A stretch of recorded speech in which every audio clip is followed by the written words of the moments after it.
Witches walk among us, but they're not like the fictional ones you grew up with. Elwyn Green's morning routine is relatively unremarkable, at least at the start.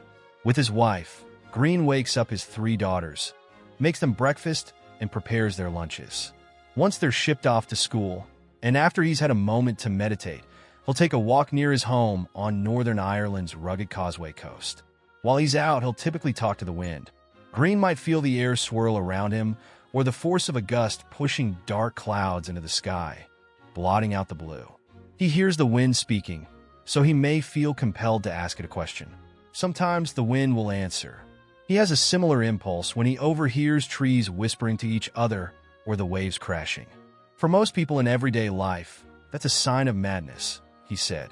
But Green is a witch, and communing with the world around him is at the heart of his craft. He asks questions of the wind and trees, ancestors and spirits. Sometimes answers never come.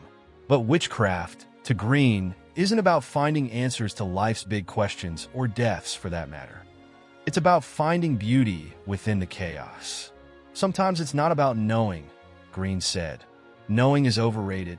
The way Green practices witchcraft defies stereotypes of broomstick-wielding, cauldron-toting, pointy-hatted witches.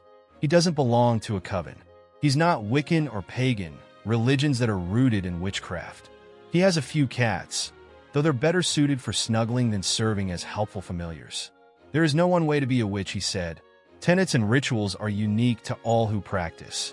The traits others might find strange only strengthen one's witchcraft, Green said.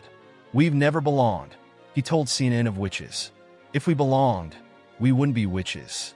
And so my advice to people about that is usually get used to not belonging. It's a good place to set up shop. Witches can be born and made. Green is a hedge witch who exists in the metaphorical hedge, the liminal space between our world and a spiritual realm with which he interacts. His witchcraft is heavily informed by animism, or the belief that everything possesses a spirit. To Green, there's magic in all things: the air we breathe, the water in the ocean, the animals and plants with which we share our planet. Witchery runs in Green's family.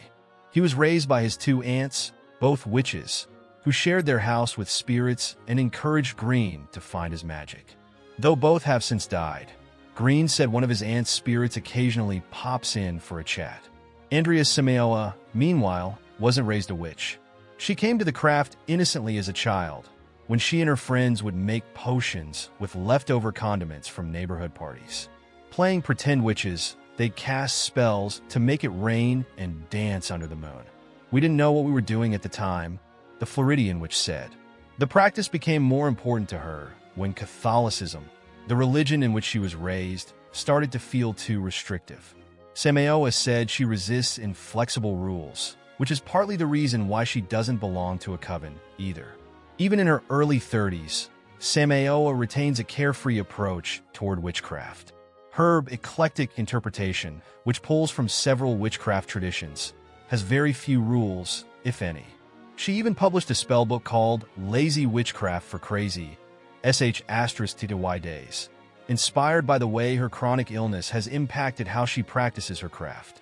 Witchcraft is surging in popularity. Green and Simeoa are both full-time witches, proficient in the typical rituals and spells of witchcraft.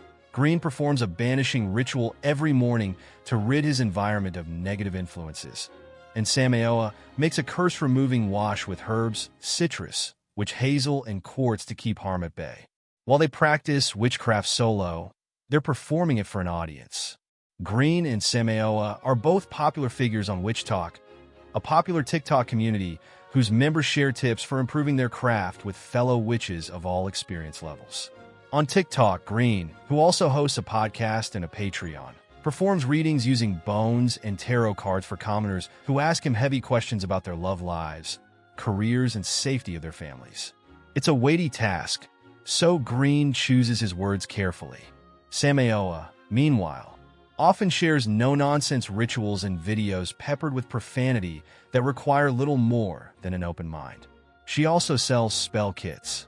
Earlier this month, she taught her followers how to create a simple protection sigil with pen and paper, which she used to protect her Tampa home from Hurricane Milton. It worked, she said. Her house wasn't harmed in the storm, though a few pieces of her fence were blown out. Witch talk surged in popularity in 2020 when the COVID-19 pandemic inflicted extreme stress and uncertainty upon the world.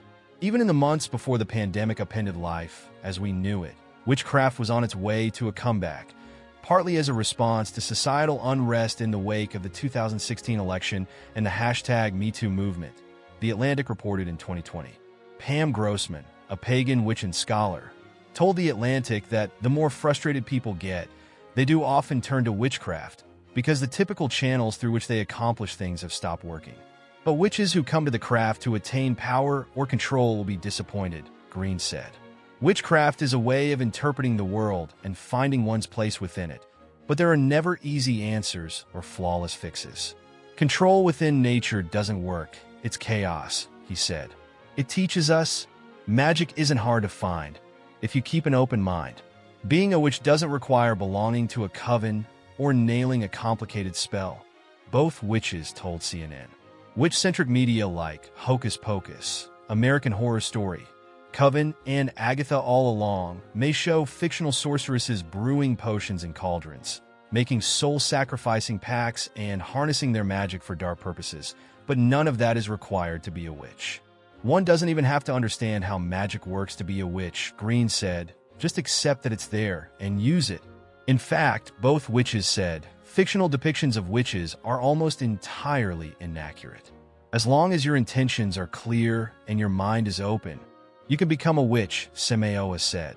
I feel like everyone has magic within themselves, she said.